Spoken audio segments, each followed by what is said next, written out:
for this area. Right, kia ora everyone, thanks for joining us this morning.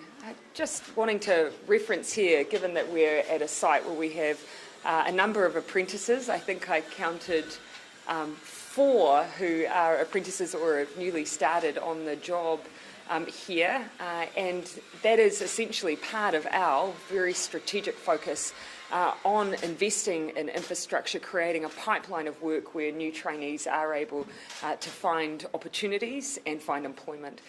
We are seeing the benefit of that. In the GFC, we saw a significant downturn in apprenticeships. People who were in apprenticeships lost their apprenticeships, and the number of people training fell away. What we've tried to do is work alongside our training institutions, incentivise apprenticeships by making study free, and also support employers to take them on, and we're seeing the benefit of that. In fact, Warwick just shared with us a graph demonstrating here the 2020 figures here for trainees and apprentices, and you can see here the 2019 figures. This just reflects the level 3 status in Auckland, but you can see relative to July, since July 2020, we've had 4,579 compared to 1,700 in the year prior. So that is demonstrating what a difference these investments are making. We've also brought together, and in a release today, some of the pipeline of infrastructure projects that we see in different parts of the country. We're aware that through the projects that we've invested in as part of COVID recovery, the PGF, land transport, and the upgrade, significant amounts of work going into different parts of the country. And this was an opportunity to compile some of that and demonstrate what a difference it's making. $5 billion worth in the lower North Island, which is creating a pipeline of infrastructure projects and work which will help with our COVID recovery. It is part of our plan. We have very deliberately invested in those areas where we've had skills gap, where we need a workforce. You can see one just out here who stopped for a moment to observe the stand-up. But happy to take questions. Are you confident in the COVID climate that construction has enough confidence to take on apprentices and has enough work to support that? I think the confidence has to be built in 2 ways. Firstly, supporting employers, particularly through this period, and we've done that through wage subsidies, and we're already seeing that has made a difference. They are taking on trainees. Secondly is by creating a pipeline of construction and infrastructure. We're doing that as well. $3 billion just through the COVID recovery and response. That was on top of our announcements earlier in the year as part of the Big New Zealand upgrade as well. National says under its watch, construction would have been allowed to continue and the recession wouldn't be as deep. Could you have motivated the depth of this recession? Well, you can actually see from what we have just shown you that we are seeing an increase in the number of people training on the job and coming into the sector. That's exactly what we need right now. When you compare that with the GFC, the last time we saw New Zealand face such significant economic troubles, we actually saw apprentices fall away. That's why I back Labour's plan, because we can already see it's working. Yeah. I'll do it, Jenna, and then I'll come to you. So if you had allowed this construction under level 4, would we be in the same position with GDP as we are today?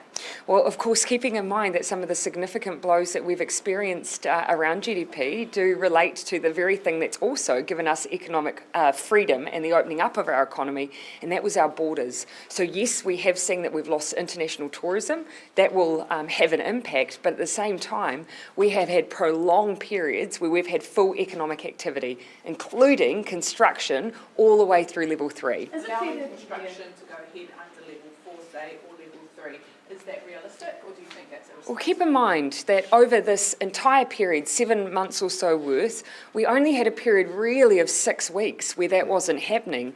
Then, of course, the level 3 restrictions, people were back on site, back on the job. And what we're seeing is that actually we're seeing good growth in apprentices, in trainees, in areas where we want to grow the number of people on the job, because we are investing in infrastructure projects that require people with those skills. Is it fair to compare New Zealand and Australia? Well, a lot of that comparison happens, and so look, that's up to others as to whether or not they choose to make that comparison. I'm happy with that comparison to be made because on a number of areas we are faring very, very well, and that's in spite of the fact that actually international tourism means twice as much to us as it does to Australia. Obviously, if you compare it unemployment, our peak is going to be significantly lower than Australia's. We're going to come out of this year with our debt a little lower than Australia's. Our growth and our rebound out of this will be faster and quicker.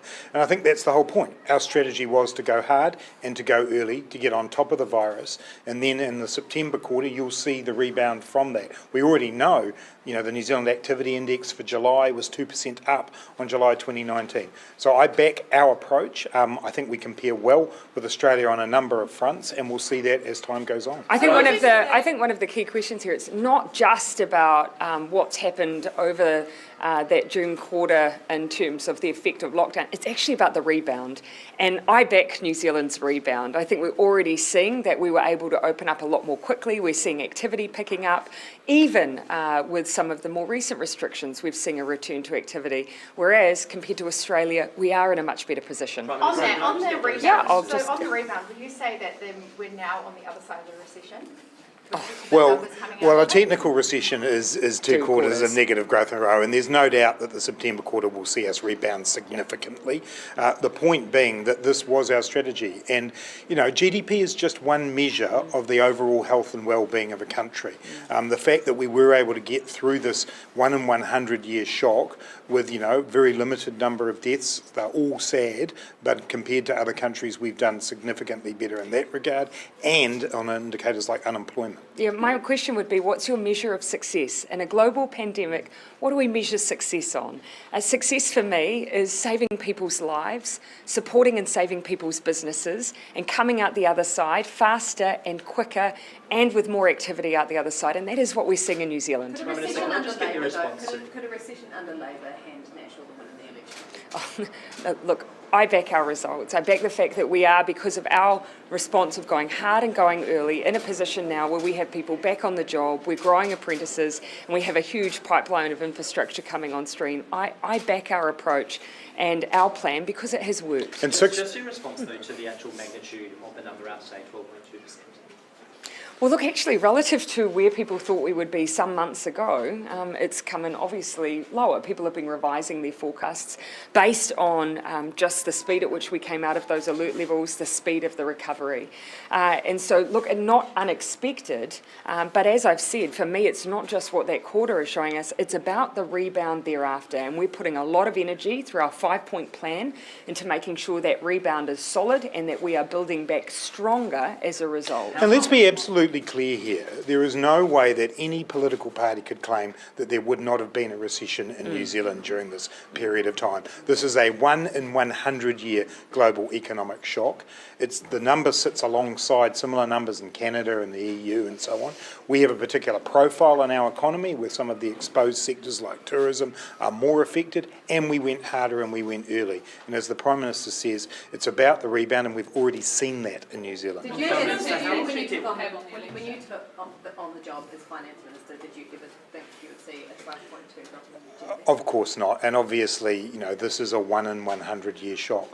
What I do know, though, is that the New Zealand economy is resilient and it's robust, and you're seeing that right here today. As Finance Minister, does it worry you that Treasury yesterday predicted a 16% drop, and today you've got a 12%? Economic forecasting is always more of an art than a science. The Treasury's forecasts have been revised down. They actually started at 23%, as most of the bank economists did, towards 20%, and they've come down. That's actually a result of the fact that the New Zealand economy has held up better than expected. Does it mean that all of the other forecasts in the pre-pool yesterday maybe on the pessimistic side? Well, it just shows that a 10-year forecast is pretty difficult if that's what you're out by a few What months.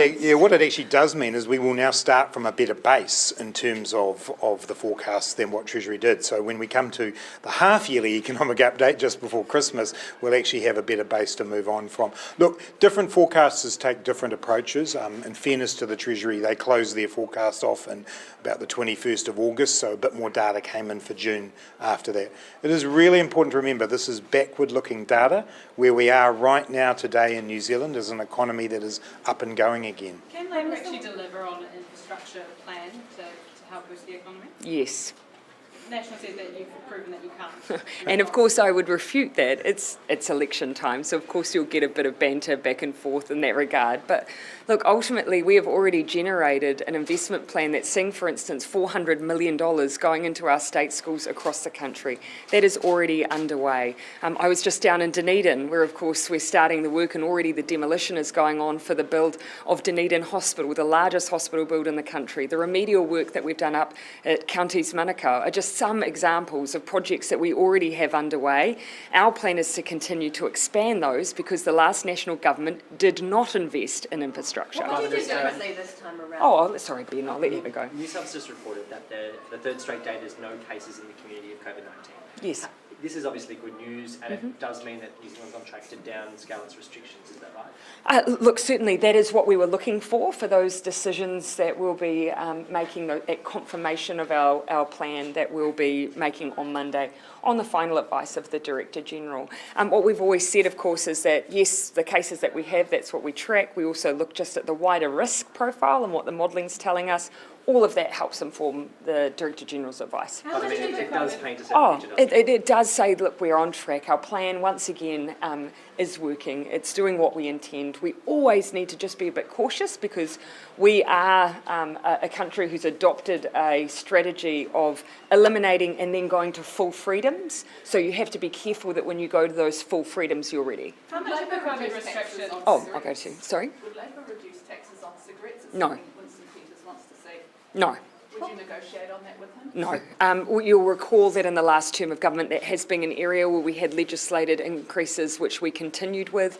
The leader of New Zealand First has always taken a different view on that, but we maintain the perspective that ultimately we want people to stop smoking in New Zealand, and that has been one of the tools that around the world is used to help reduce smoking. Would you like to see him stop smoking? That is a decision for him. Would you chat to him about his smoking?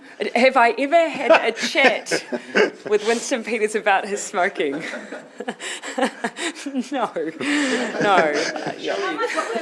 I really appreciate that you think that would be the case. So. How did it go? I just, no. How much have the COVID restrictions impacted your ability to campaign?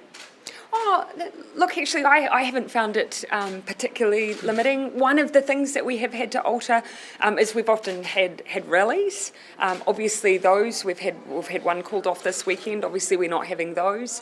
But I don't think that affects our ability to reach voters. Rallies often engage those who have already made up their mind, for instance, and so for us, it's those chances to engage with people as part of their everyday life, on the job, out on the street. That's where you meet people who are less committed to their vote. Has there been a sort of barrier to engaging with people in Auckland because of being in 2.5? No, I've been in Auckland. Look, of course, much more mindful, of course, of making sure that your groups are designated in a particular way. Work sites can still be visited, schools can still be visited. So, no, I haven't found it particularly limiting. Winston Peters says this is the worst campaign ever. How do you feel about it? Is that because of the price of cigarettes? Look, that's up to him. But again, actually, our freedoms, when you think about the rest of the country, yes, you can't have more than 100 people, but other than that, fairly open outside of Auckland. What would you do differently this time around if you're in a position to form a coalition? To form coalition, what would I do differently in the negotiations, in the government? Oh, well, look, certainly in terms of the negotiations, at that point in time, that was an entirely new experience. There's very few, in fact, the past Prime Ministers may not have even negotiated a blind negotiation with two parties. What I am seeking is the strongest mandate possible because, yes, I can make coalitions work, but they are not without complication. So you'd rather not have Winston? Oh, I'm not banking on that at all. We are an MMP environment. We are used to having coalition partners and confidence and supply partners. I've proven I can make even the most complex version of those work, but it is fair to say there is a simplicity to not having quite so many arrangements. Does New Zealand First and Centre that's Does New Zealand need escalating house prices and restart of high immigration in order to dig itself out of the long tail of the COVID economic No, I think if your only way to recover is through a strategy around immigration and increasing house prices, that was actually the last government strategy. It's never been one we've bought into. You can see from our 5-point plan, our view is that we can grow the economy through investment in research and development, those areas that are creating high-wage jobs, through investment in our exporters by backing our small businesses. Our view is that you've got to have a much more diverse economic plan than just house price growth and immigration. And I would say the visit that we just did earlier today to Food HQ is a really great example. And our first industry transformation plan that we've developed with Business New Zealand and the Council of Trade Unions is in agri-tech. It's about how we add value to what we're good at doing in the primary industries and food and beverage. And I saw things today that are the generator of high wage jobs. So that has to be a critical part of how we rebuild the economy. We'll take the last couple. Yep. How do you curb the housing crisis, given the sort of headwinds we face? You use this time to build. You know, we've already committed to an additional 8,000 public houses, for instance. Our view is this is where we should be using KiwiBuild as well to support private residential development on an ongoing basis as well. In the GFC, we saw a dip.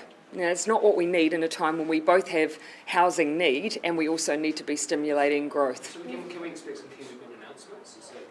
Well, already, actually, the way that KiwiBuild is designed to try and ensure that where you have, for instance, a lesser likelihood of development otherwise occurring, we can step in. So underwrites and so on. Hold up to the public this election?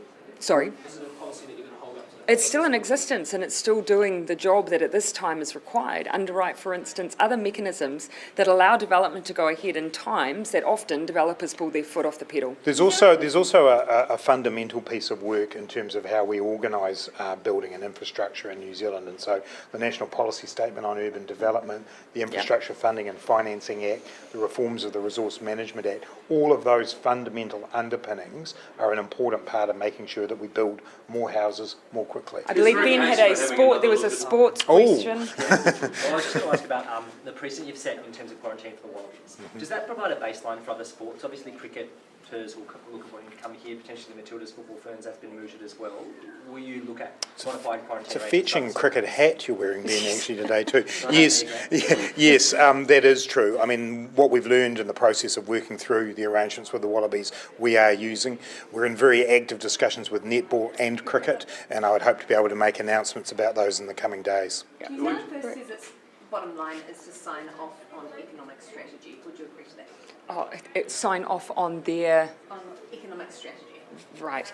Look, all I would say is that we don't get into the business of negotiating coalition agreements during an election campaign. My job's to campaign for Labour, for Labour's 5-point economic plan, for our recovery and response to COVID-19, and that's what I'll keep doing. His new line Getting back appears to to be, housing. don't let them stuff the country. What do you say to that? Again, I'm campaigning for Labour, and I'll let the leader of New Zealand First campaign for his party. Just getting back to housing and looking at the role that the Reserve Bank is playing at the moment, is there a case in the next government for having another look at the Reserve Bank to prevent it sort of pouring petrol on the house price inflation? Yeah, well, look, I mean, it's really important to me that we maintain independent monetary policy. That will always be a plank of what we believe in. We've made some changes to the way the Reserve Bank operates, and we'll keep working with them. One thing I would say is that monetary policy is evolving. Things that we used to think of as unconventional, like quantitative easing, are now commonplace around the world. So, of course, we'll continue to look at it, but I don't have any plans for any major significant restructuring in that regard. Okay. Last one. Given you now have a new candidate and given the exit from the last MP here? Yes, I absolutely do. And not to place any unreasonable expectations on our candidate, the reason for that confidence is actually because he is so well grounded in the community. Having had such a senior role in local government here, he's well known and already well appreciated locally. And I think that will only add to the story that Labour has to tell here. I should really let you speak for yourself, though. Anything you want to add? Well, Prime Minister, just to say that I'm delighted to be the Labour candidate. We're not taking anything for granted. The team and I have been out with the constituents, and I look forward to ensuring that this seat remains a Labour seat and am able to be a strong voice in a Labour-led government. Did Ellie's Galloway's exit sort of put a rocky start perhaps to your campaign? I don't think so. I think the reality is that we needed a new candidate, and I'm that person. You needed a new candidate. Well, because he exited, so it's just a statement of fact. All right, thanks everyone.